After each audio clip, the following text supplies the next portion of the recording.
carbamazepine? Yeah, and I've been switched off that now because it was causing an allergic reaction. I was getting rash on my stomach and my upper body. Oh. And I was feeling like all hot in the face, and so, and they were really itchy too. I like itched like every single night. Okay. And See what she's on now. And your family doctor switched you? no, actually, the pharmacist in Belleville, when I went to Not the pharmacist, the clinic. oh, the clinic, Doctor sorry, at the clinic. Okay. at Bayview Medical Clinic. I went there to see like if I had. And how much are you taking? It was 3 capsules a day, and now it's down to 2 capsules a day. That's because I've had like 2 blood tests done, and they've both been really high. Like my last blood test was 138. So you're taking 100 milligrams twice a day? Yeah, and I take them both at the same time now at nighttime. Like at first I was Oh, taking, so you're taking 200 once a day? yeah, like at first I was taking one at 8 a.m., another at 2 p.m., and another at 8 p.m. Right. Okay. Have you had any events, any seizures, or? Not since. Okay.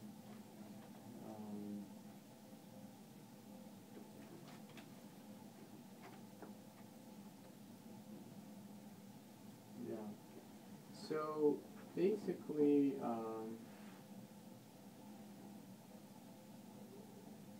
so how are things going otherwise? Pretty good. Pretty good. You haven't had the... Yeah, remember you told me about 2 events the last time you were here, right? And you witnessed them. And what I recall, I'm sure we talked about this, the first one sounded like probably a seizure, but the second one didn't sound like an epileptic seizure to me, right? We discussed that? Do you remember the 2 events? Yeah. I don't remember like you telling us specifically that conversation. Yeah, but well, it was basically the first one had the features of an epileptic seizure, but the second one didn't have the features of an epileptic seizure. It seemed like a non-epileptic seizure. I didn't remember anything Right. like after that. Right. Like when I came to, the paramedics were putting me in a chair that we have in Right. our house. Right. And they were putting all the things on me, and they were talking to me. Right. And then they put me on the stretcher and took me to the hospital. Right. So the EEGs you've had don't really shed light on this either, because they don't really tell us one way or another. They're not really clearly seeing epileptiform activity, but so it really comes down to sort of what happened and how the description of the events. And from, we went in detail on the description of the events last time. And the first, like I said, the first one sounded like it probably may have been an epileptic seizure, but the second one was not very, it didn't sound like an epileptic seizure based on the description. Really, at that time, we went through it in detail. I might not have just described it perfectly, because honestly, I think they were both like identical. It's just the second time she was standing when it started to happen, and I had to sit her down, right, and then move her to the floor. And she was awake. The other one, you were sleeping. No, well, she was like coming out of it. She was like waking up in the morning. But what she told me, what you told me the last time when you got up, when like it was unusual in that she was working at the computer. She was talking to me on the computer. I see. And do you remember what happened when she was talking to you? We were just talking like we normally talk, and then I asked her a question and she never answered me, and I said hello. Okay. And then she never and answered me. Then what you said was then she got frustrated. Yeah. And then she suddenly got up and spun around and had her fist up in the air. Yeah, she went to I hate Bell, and like then she went blank. Right. And then what you were saying is you remember that part. You remembered that part. That's what you told me, like getting up and doing that. I do remember that part, and then after that, I don't remember. And then she tensed and began shaking, and you didn't fall, but you helped her to the ground. Yeah. And right. So it's not very clear to me that sort of this can be really hard to tell sometimes. You're not the first one where this is the case. So, and because you've only had 2 events, it's hard to kind of years into clear patterns. So basically, what I think we should do is, if I think we should follow you, which means, you know, we keep a watchful eye on you, meaning that you should come back for follow-up visits. Because if you don't, if I just say, well, just come back when, see how things go, you may be lost to follow-up, and then things will fall through the cracks. So I think it's a good idea to come back for follow-up. Come back and see me in 4 months to see how things are going. If, you know, if we're going to keep you on a medication, actually, we should switch you from Dilantin to something else. Because Dilantin is not a good medication to be on for a long time. Because it has all kinds of side effects, not rash, but other types of side effects that are not good to, you know, to... Now, are those side effects something that... They're long term. Yeah, so if, you know, a few months is not going to be a problem. Mhm. But, you know, if you're on it for years, then it will affect your liver. Yeah, it can affect your liver, it can affect, you know, your bones, and... now, do you have and any... a lot of interactions with other drugs. So there is another medication that would be really good to be on if you're, you know. Another possibility is to kind of see, okay, the last seizure was, I mean, these events took place when? When was it? November. The first one was in November. Okay, and the second one? February 13th. Okay. So we could just keep you on the Dilantin for now and see how things go for a while, and then shake you off and see if you know, there is a risk of, but if it's the case that they were really non-epileptic, especially, so this is how things go. Like if you have one seizure, okay, people don't usually treat that because the odds are not very high that you'll have more seizures. If you have 2 seizures, then you should be treated.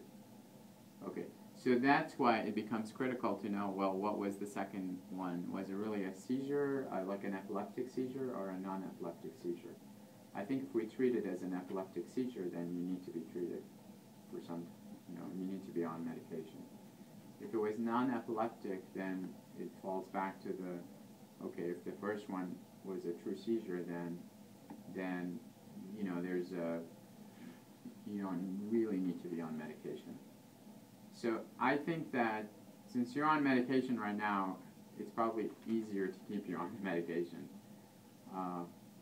And so I would say let's keep on the medication. So now, did you drive or you didn't drive? Never. You don't have a driver's license, and you're taking precautions to make, you know, like you're not swimming by yourself or things no. like that.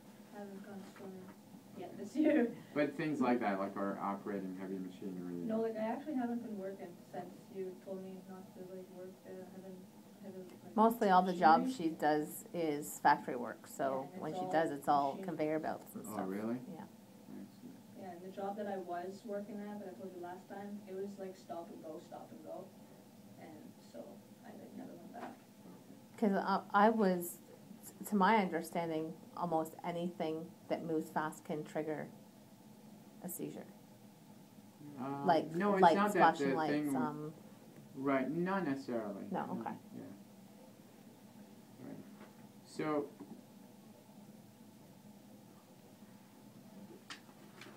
I think we should, you should come back and let's do some blood work. And I've already had blood work when done. was it done? You need to keep. Yeah, but you blood have to keep works. doing it.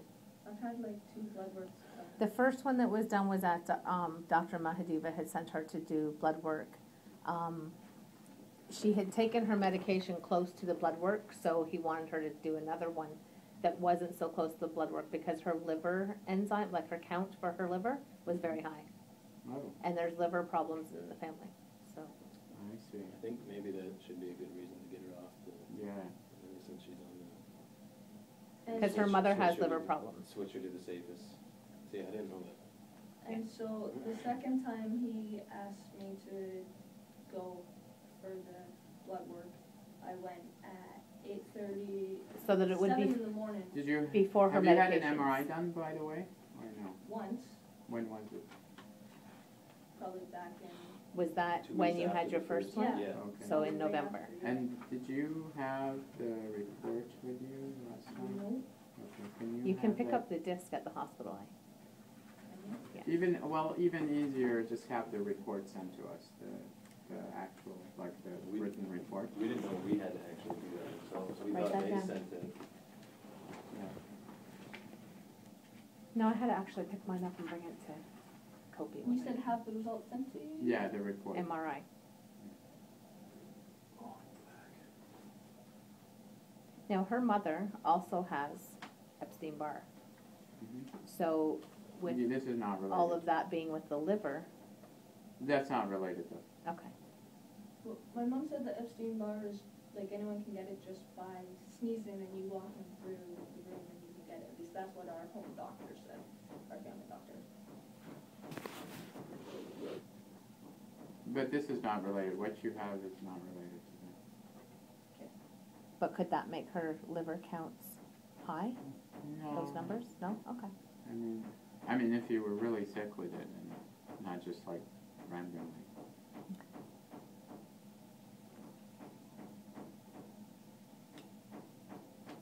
What is that noise? Somebody working? Well, it's probably, if we're going to keep you on the drug, I think it is better to just switch you to the lamotrigine, okay? To what? To this other drug, Easier on your body in the long run. okay? Especially with the liver It takes problem. 12 weeks for it to, like, you have to go on it very slowly. It's like over 12 weeks. You go, like, you take one pill in the morning, then for 1 week, and then the next week you take one pill in the morning, one pill in the evening, and then you go, each week you increase one pill until you take 6 and 6. So that's why it takes 12 weeks. So I have written a schedule and I'll bring it to you, okay? Okay. Can I ask you a few And- questions? Sure. Okay, my family doctor asked, if I were to have children, like in the future, would this possibly affect them? Well, the medication, there's one medication where there's a clear, major, like, known risk, and that's not one you're on. Any drug you're on has some, unknown risk, but there are some where it is known clearly that it leads to fetal malformations, but you're not on that medication. If you were talking about the problem being hereditary, we don't know yet. We don't know what's wrong. So possibly could be hereditary, possibly not. Correct? Oh, you mean like for seizures, risk of Yeah. seizures? Yeah, we don't know that. It was way But back you don't in have my family family. history of seizures. No. Okay. I'll be right back with the medication. What's the other question? You're not able to fill these out at all? That you should give to your family doctor. You should be able to fill those out. But what if we don't exactly know what's going on though? Well, he has all my notes. And your family doctor should really do that. Okay. Well, I just thought I could bring it to you, or maybe you could, but it's okay. From what you know so far, do you think she should be on disability?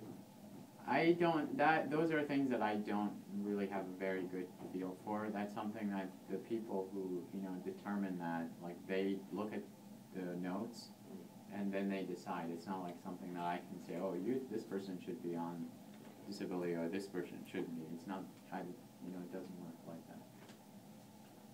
I'm not the expert on that. This is like it's the same thing with the Ministry of Transportation. I mean, I do know that I have to report But you don't if know. they have not been reported, but it's really up to them to decide what to do. Okay. And I have a pretty good idea what they'll do in that case. This I don't, actually. Okay? But you're not driving anyway. She's right. I'll be right back. Would I be able to get a piece of paper just saying that I'm here? Sure. Just because I need to take it to Yeah, my of course. employee. Okay.